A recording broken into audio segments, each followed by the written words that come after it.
नमस्कार मित्रांनो, बाळासाहेब सेलकरणे आपल्या नवीन व्हिडिओमध्ये सर्वांचं मनापासून स्वागत करतो. मित्रांनो, जन्मदात्या पित्यासाठी वयाच्या 11व्या वर्षी तमाशाच्या बोर्डावरती पहिलं पाऊल ठेवणाऱ्या विठाबाई नारायणगावकर यांच्या जीवनावरती एक चित्रपट येतोय.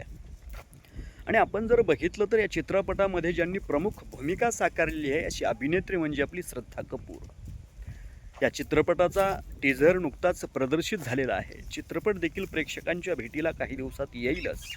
परंतु विठाबाई नारायणगावकर यांच्या जीवनाकडे जर आपण पाहिलं तर विठाबाईंनी जन्मदात्या पित्याचा जी अपमान झाला होता त्याचा सूड घेण्यासाठी वयाच्या 11व्या वर्षी पायामध्ये घुंगरं बांधून असणाऱ्या तमाशाच्या बोर्डावरती पहिलं पाऊल ठेवलं होतं. घटना होती 1946 साली कराड तालुक्यातील गोळेगाव मुक्कामी त्यावेळचे नावाजलेले दोन फड, एक भाऊ अकलेकर आणि दुसरा भाऊ नारायणगावकर समोरासमोर उभा टाकले.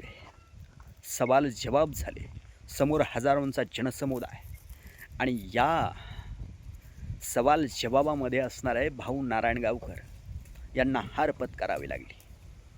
भाऊंच्या जिवारी असणारा तो अपमान लागला आणि त्यावेळेस विठाबाई नारायणगावकर ह्या कैलासवासी मामा वरेरकरांच्या कला पथकामध्ये मुंबईमध्ये या ठिकाणी काम करत होत्या.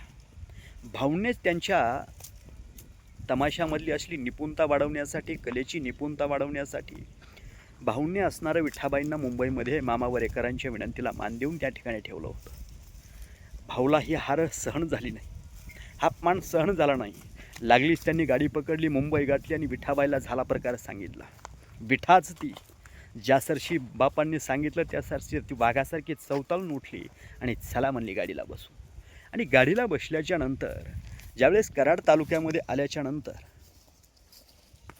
परत एकदा दोन फर समोरासमोर अकलेकर आणि नारायणगावकर यांच्यामध्ये झाली सवाल जवाब सुरू झाले.